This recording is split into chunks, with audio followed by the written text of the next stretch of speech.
Alors, première chose, est-ce que je connais le très beau film de Bergman, Le Septième Saut? Mais bien sûr, d'autant qu'il vient d'être réédité dans une copie restaurée, donc neuve, en DVD. Oui, Le Septième Saut se base, Le Septième Saut est une fable, un conte de Bergman qui donne en exergue, il se fit à l'ouverture du Septième Saut un silence d'une demi-heure. Ceci dit, le film dure 1h30. Mais c'est effectivement un très beau film. Quand a été écrit l'Apocalypse et a-t-il fait partie de l'enseignement d'Église? Alors, c'est pas a-t-il fait partie, il fait partie du canon des Écritures. Et il est lu dans la liturgie, il est relativement peu lu, encore qu'il est plus lu que nous ne pensons, car ceux et celles qui prient la liturgie des heures, eh bien, chantent un certain nombre de cantiques, qui sont des cantiques liturgiques dont j'ai relativement peu parlé. Si vous voulez, ce qui est très beau dans le livre de l'Apocalypse, j'ai donc dit que Jean était happé au ciel, donc il traversait la voûte céleste, et il était témoin d'une liturgie autour du trône et de l'agneau. Alors, j'ai oublié de parler des 24 vieillards, des 4 vivants et des cohortes d'anges qui ne cessent. Alors, ça peut être les vieillards, ce sont des voix multiples qui chantent des cantiques en l'honneur du Dieu créateur ou de l'agneau. Et ça rythme. Autrement dit, tout le livre de l'Apocalypse peut être vu comme une action liturgique. En gros, c'est un livre poétique dans lequel on voit ce qui se passe sur Terre à travers le prisme de la voûte céleste que partage Jean. Il essaye de nous rendre ça avec des mots qu'il bricole pris pour un certain nombre aux Écritures qui font donc partie de l'héritage juif et chrétien. Et tout ceci se déroule le jour du Seigneur, donc le dimanche. Donc l'aspect liturgique est très développé. Et cela, vous savez que l'un des derniers mots du livre de l'Apocalypse, c'est « Viens Seigneur Jésus », qui oriente le regard liturgique sur ce qui n'a pas encore eu lieu et sur ce que nous espérons. Alors, a-t-il fait partie de l'enseignement de l'Église? Cela rejoint une autre question qui évoque la place de l'Apocalypse dans l'orthodoxie. Alors, dans l'orthodoxie, le livre de l'Apocalypse n'a pas une grande importance. Tout simplement parce que le livre de l'Apocalypse est très pessimiste sur les pouvoirs en place.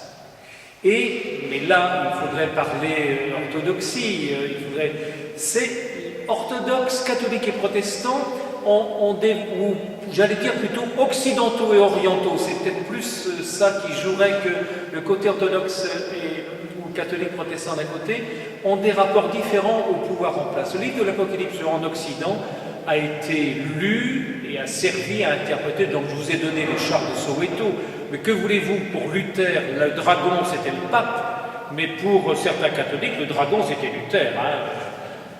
C'est pas des noms d'oiseaux, c'est des noms de dragons qu'on s'est lancés. Que voulez-vous, Hitler a été également considéré comme Hitler ou Staline. Donc, bref, Pol Pot, tous ceux que vous voulez, on peut être considérés comme des actualisations du dragon. Donc, mais du côté des orientaux, cette espèce de méfiance qui existe, dans laquelle on nous dit que finalement, les pouvoirs politiques sont quelque part minés par le Satan, il y a là une espèce de résistance. Pensez à Byzance en particulier, pensez à l'empereur, pensez à Constantinople. Donc voilà, je me suis laissé dire ça, et vous avez très peu de commentaires orientaux sur l'Apocalypse. On a écrit, je pense que c'est au fond de l'Église, il existe un supplément au cahier évangile qui parcourt le livre de l'Apocalypse. Je ne crois pas que vous trouviez beaucoup de choses de la tradition orthodoxe. Bien. Alors évidemment après sur que certains disent, vous savez, les orthodoxes disent, non, c'est pas les orthodoxes ne disent pas qu'il a été rédigé par l'apôtre Jean, vous avez certains orthodoxes qui le disent, parce que le livre de l'Apocalypse a été le premier des livres du canon chrétien dont on a soupçonné que l'auteur n'était pas celui que l'on pensait être. Et ça date du IIIe siècle de notre ère. Un oriental, justement, quelqu'un du côté de Constantinople, a dit, mais écoutez, le style de l'Apocalypse n'a rien à voir avec le style du 4e évangile, c'est pas possible que ça soit le même auteur. C'est une question de style. Parce que du point de vue théologie, évidemment, vous retrouvez dans le 4e évangile l'agneau. Voici l'agneau de Dieu, celui qui enlève le péché du monde. Vous avez ça au début du 4e évangile. Mais ce n'est pas parce que vous avez une théologie qui est connexe que c'est le même auteur. Non, non, ce n'est pas du tout le même auteur. Et c'est uniquement une question de style. Voilà. A-t-il fait partie de l'enseignement d'Église? Donc, mais bien sûr, au contraire. Et vous savez quand même que nous, les catholiques, nous le lisons un jour très spécial. Nous lisons Apocalypse 12. Nous le lisons le jour de l'Assomption, ce qui d'ailleurs, à mon avis, oriente un peu trop la vision de la femme de l'Apocalypse, car il faut garder, je pense, le nom mystérieux de l'identité de cette femme qui n'est pas identifiée. Dans la vision du chapitre 12, on identifie le dragon comme étant diable, Satan et le serpent des origines. C'est dit très nettement par une voix céleste. On identifie l'enfant à naître comme étant le Messie. Il n'y a aucun problème. C'est lui qui doit mener donc qui doit mener vers les pâturages l'ensemble des nations avec un sceptre de fer. Donc citation du psaume 2. Mais la femme elle-même, il n'y a aucun indice sur son identité.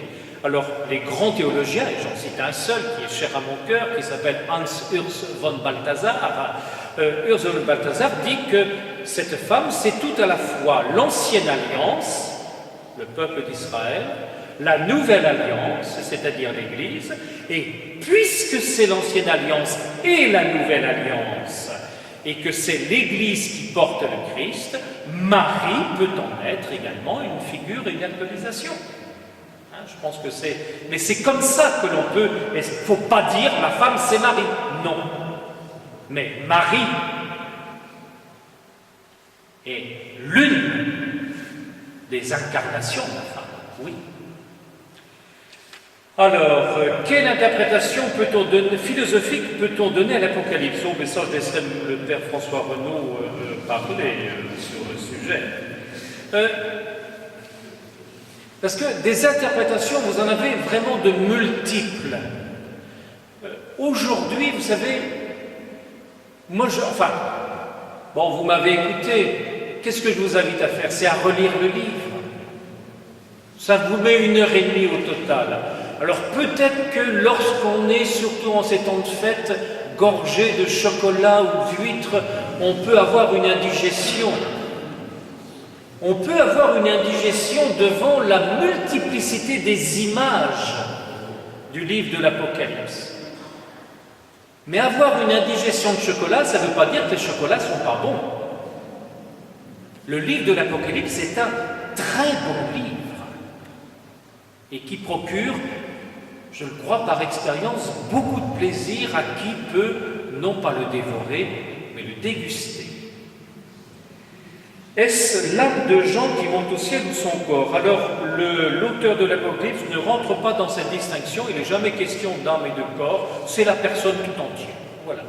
Il ne fait pas du tout de distinction entre l'âme et le corps. De ce point de vue-là, ça aide bien les poètes ou les imagés qui ne savent jamais comment représenter les âmes. Mais donc, c'est la personne tout entière, tout simplement. Alors, la bête de la terre n'est-elle pas l'antéchrist qui se fait passer pour Dieu? Oui, c'est l'une des interprétations possibles, l'antéchrist, oui, c'est-à-dire, c'est quoi l'antéchrist? Alors, l'antéchrist, il en est question d'ailleurs dans le livre de l'Apocalypse vers la fin, c'est quelqu'un qui se fait passer pour le Christ, qui a figure du Christ, en gros, c'est le Christ Canada Dry. Ça a la couleur, ça a l'aspect, mais ça n'est pas. Et non seulement ça n'est pas, et là où ça va plus loin quand même que le Canada Dry, c'est que c'est dangereux, car celui qui est l'antéchrist conduit à se détourner de Dieu. C'est en gros, l'antéchrist, c'est le dernier visage que peut prendre Satan. Ayant épuisé toutes les possibilités qui lui sont offertes pour détourner de Dieu et n'y étant pas arrivé, en dernier recours, il prend le visage du Christ. Et là, il faut du discernement pour le reconnaître. Alors, non, du point de de vue politique, je ne dirais pas que c'est telle ou telle personne ou telle institution. Pourquoi l'homme se cantonne à l'aspect catastrophe de l'Apocalypse? Alors, le lecteur, évidemment, a retenu l'aspect catastrophe, mais je pense vous l'avoir dit, effectivement, à partir du moment où, à l'ouverture du 6e sceau, vous avez déjà la destruction d'une partie du cosmos, qu'ensuite cela va aller s'amplifiant à l'ouverture des 7 trompettes, et puis vous allez avoir le coup de grâce final avec les libations des 7 coupes et la chute de Babylone à la fin. Vous avez quoi? Vous avez le monde qui est entièrement détruit, et il ne faut pas avoir peur d'affronter ces catastrophes. J'ai essayé peut-être un peu maladroitement de vous dire qu'il y avait du fantasme, plutôt un fantasme maîtrisé, et c'est ça qui est intéressant, c'est ça qu'on demande aux grands poètes. On demande aux grands poètes, et Jean le visionnaire en est un, on leur demande de pouvoir mettre des mots sur ce qui nous fait peur, ou sur ce qui nous mène et qu'on ne sait pas nommer. Eux, ils savent choisir les mots, les images, les intrigues ou les épisodes ou les histoires. Alors voilà, il me semble que les catastrophes, c'est une manière par laquelle le poète de l'Apocalypse nous mène, et je pense y avoir insisté, nous mène à la victoire finale du Christ sur toute forme du mal.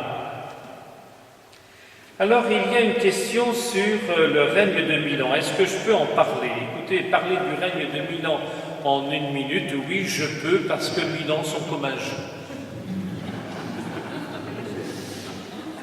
Dans le temps de Dieu, il n'y a pas de nom. Alors, cet espace de 1000 ans est donc un espace symbolique, cet intervalle plutôt de 1000 ans entre la défaite finale du dragon et de ses bêtes. Ils sont enchaînés pour 1000 ans et puis ensuite ils vont ressurgir pour un temps. C'est une manière de dire que c'est pas parce que nous croyons, nous mettons notre foi dans la victoire du Christ qu'il n'y a pas à faire attention à ce qui, dans notre monde encore aujourd'hui, est sous l'influence du dragon ou de ses bêtes, ou sous l'influence du mal ou de Satan. Alors, j'ai une question sur est-ce qu'il est encore adapté de personnifier Satan? Ben, je ne sais pas si c'est adapté, mais ce que je sais, c'est que Satan n'a pas un nom, mais il en a plusieurs. Il s'appelle le diable, il s'appelle le serpent. Il prend, il a des sbires, donc la bête de la mer ou la bête de la terre, et puis la bête de la terre on l'appelle le faux prophète, et puis lui-même il prend le visage de l'Antéchrist. L'intéressant de Satan, c'est un très bon personnage Satan, parce que il est... Bon, les artistes, là du coup les artistes ont toujours été infirmes devant Satan. Parce que c'est trop simple. Si vous avez Satan avec cornu, donc un mélange à la fois de chauve-souris, de chat, de léopard, de serpent, si vous avez quelque chose de monstrueux, vous allez en avoir peur. Or justement, Satan, c'est le séducteur du monde entier.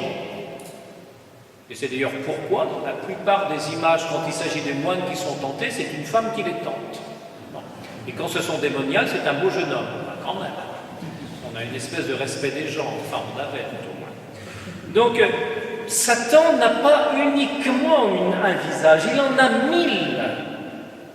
Et le nom 666 n'est jamais qu'un nom. Alors c'est un nom humain, c'est un nom maîtrisable. On peut dire tout ce qu'on veut sur la symbolique de ce nombre, que c'est, bon, enfin bref, peu importe.